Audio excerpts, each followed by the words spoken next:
রাতুল আর শালুর বিয়েটা দেখে যাওয়া, রাতুলের মামার বাড়ি তাদেরকেও ব্যাপারটা জানাইতে হবে, তারা তো বর পক্ষ নাকি।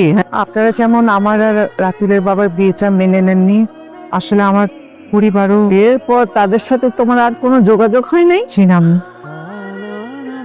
আমরা রাতুলের মামার বাড়িতে যাব, ব্যবস্থা কর। বাবা 28 বছর আগে আমার মেয়ে মরে গেছে, ওদের আমার বাড়ি থেকে বেরিয়ে যেতে বল। আমি পানি নিয়ে আসি। আমি পানি আম্মা ছাগল। জেগে থাকলে তো এত কাছে আসতে দিতেন না, কিন্তু আমি কি করছি? এই প্রথম আমাকে দেখলেন, একটাবার তো বুকে জয়া নিতে পারতেন, একটাবার তো বুকে জয়া নিতে পারতেন। আমার মা আমার বাবাকে ভালোবেসে বিয়ে করছে, এটা তার অপরাধ। গত 28টা বছর সে একা একা থাকছে, আর কত শাস্তি দিবেন আমাদেরকে? এখানে আসার পর থেকে তারা আমাদেরকে কন্টিনিউয়াসলি অপমান করে যাচ্ছে। তোমার মা যদি পালিয়ে গিয়ে বিয়ে করে, এর ফল কি হয়েছিল? আমার মা স্ট্রোক করে মারা গেছে। কালকে আমাকে একটা জায়গায় নিয়ে যাবে, কোথায়? ওর নানির কবরে।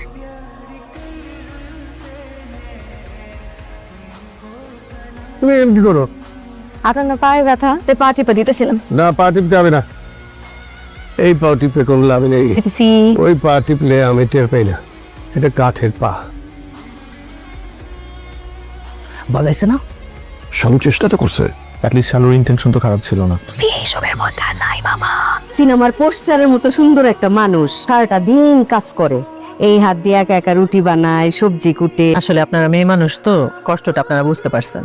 আসলে মেয়ে মানুষ ছাড়া মেয়ে মানুষের কষ্ট কেউ বুঝে না গো আপা। আপা ডাইকা ফালাইলাম। একবার আমার এই ডাকটা দিবেন, আপা বলছি। আমার আপন কোনো বোন নাই। বাজারে ব্যাগটা দাও। আপনারা এখানে কি করতেছেন? আমার একটু সাহায্য করতে আসছে। বাজারে যাওয়ার সময় মুখটা নষ্ট করে দিও না। এই নিষেধাজ্ঞা জারি কবে বন্ধ হইব? বাজারে যাইতে হবে না, আপনাদের বাজারটা দিয়ে খেয়াল লোভ সামলাইতে পারিনি, বাজার করে নিয়ে চলে আসছি। সবার মন করলেও আমার মন কখন করবেন? আচ্ছা রোহান, জি ভাইয়া। তুমি কি সুন্দর করে আমাকে ভাইয়া বলে ডাকলা, কিন্তু তোমার পরিবারের মানুষগুলো আমাকে এভাবে অ্যাভয়েড করে কেন? তারা কি তোমাকে আমার সাথে মিশতে মানা করছে? না না না, এরকম কিছু কয় না। এখানে কইছে দেখো আমাদের যে সমস্যা, এটা নিয়ে তোমার মাথা ব্যথা করার দরকার কি? রাতুল তো তোমার ফুফাতো ভাই, রাতুল তো কোনো দোষ নাই। কিন্তু তোমার বাবা কিন্তু আমার মায়ের আপন ভাই। ফুফুরি ঘটনার পর আমাদের পরিবারে খালি দাদি মারা যান নাই, দাদু অজ্ঞান হয়ে পড়ছিল, জং ধরে টিনের উপর পড়ছিল, পুরা পা কেটে ফেলতে হয়েছিল। ঘটনার কারণে আমাদের পুরো পরিবার অনেক বড় ধাক্কা খাইছে। প্রত্যেকদিন কবরে গিয়ে কান্নাকাটি করেন। বুবু আসছে, তার চেহারা দেখলে আমার মেজাজ খারাপ হচ্ছে, তাকে আমার আপন বোন মনে হচ্ছে না। এই যে দাদির কবর। তুই কি কবরটা জিয়ারত করায় বাবা? মেয়েরা তো কবরস্থানের ভেতরে যেতে পারে না, নিয়ম নাই। কিন্তু মা, বাবা মার জন্য সন্তানদের দোয়া সবচেয়ে বেশি কাজে দেয়। তুই একটু আমাকে কর, কবরটা একটু ছুঁয়ে আস।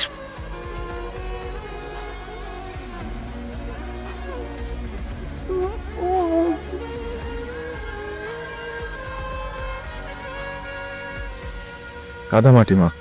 কাদামাটি না বাবা, এটা আমার মায়ের ছোঁয়া।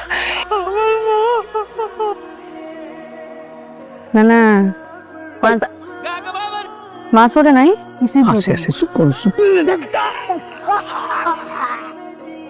আম্মা, আমার মনে হয় আমাদের এখানে আর থাকার কোনো মানে হয় না, আমাদের চলে যাওয়া উচিত। ওই যে আমি তো এখানে মেয়ে মানো না আম্মা, কবরটা দেখার দরকার ছিল, দেখা হয়ে গেছে।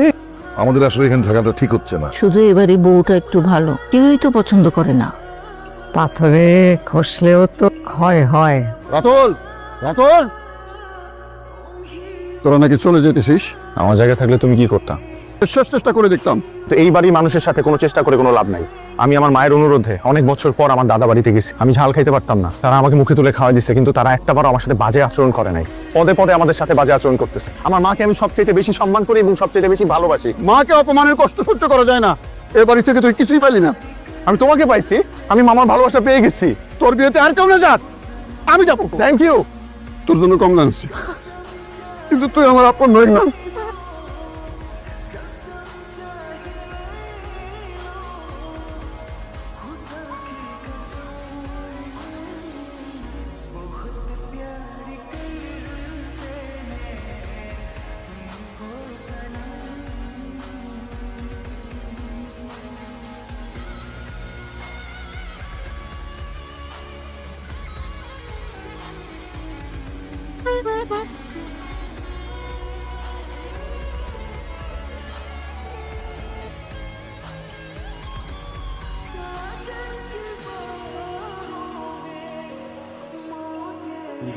আমরা সকালেই চলে যাব, থাকতে দিয়েছেন, সেই জন্যে যাবার আগে বলতে আসলাম।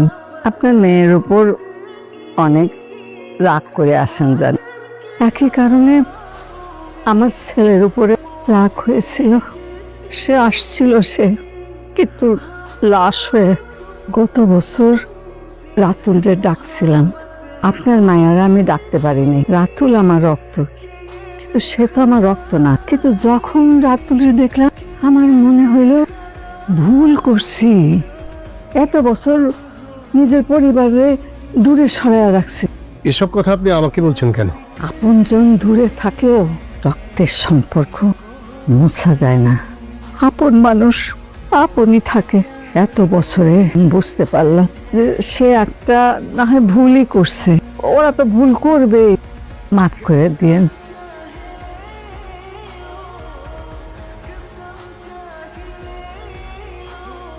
আজকে আপনাদের কোথাও যাওয়া হবে না।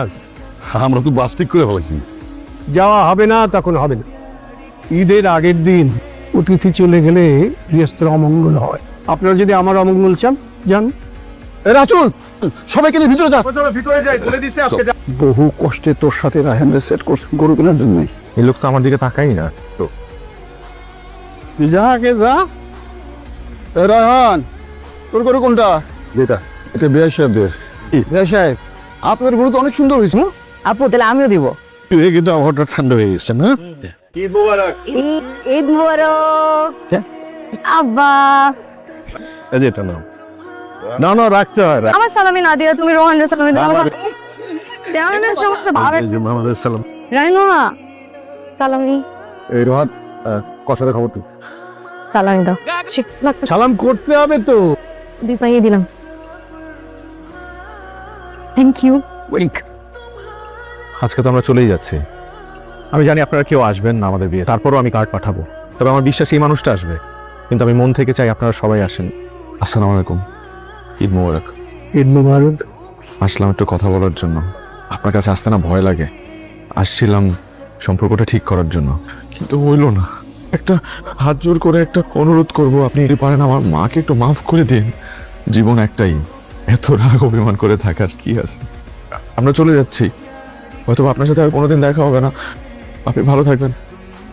রাতুল, আয় দাদা ভাই।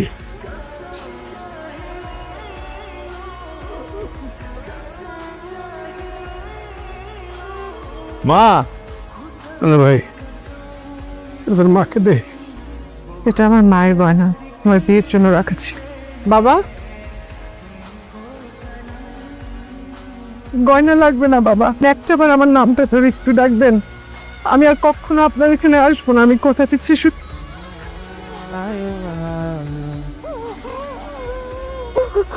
বাহ, খুব ভালো, সবাই মিলে গেল, আর ভিলেন হলাম আমি। বুবুর কারণে আম্মা মারা যাওয়ার পর বুবুকে সবচেয়ে বেশি মিস করতে আমি। ও ছিল আমার বন্ধু, আমার খেলার সাথে।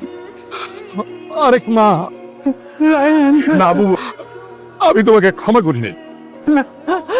প্লিজ না না না না, হ্যাঁ তোমার ছেলে একবারও আমার কথা মনে পড়ে না। এই বাড়িতে আম্মা নাই, তুমি না। এই বাড়িতে আসতে তোমার অনুমতি কেন লাগবে? রাতুলের দিকে তোর মামা তো যে হালিম মামা, তাই না? তুই তো অন্তত একবার আমাকে জড়াই ধরে মামা ডাকতে পার।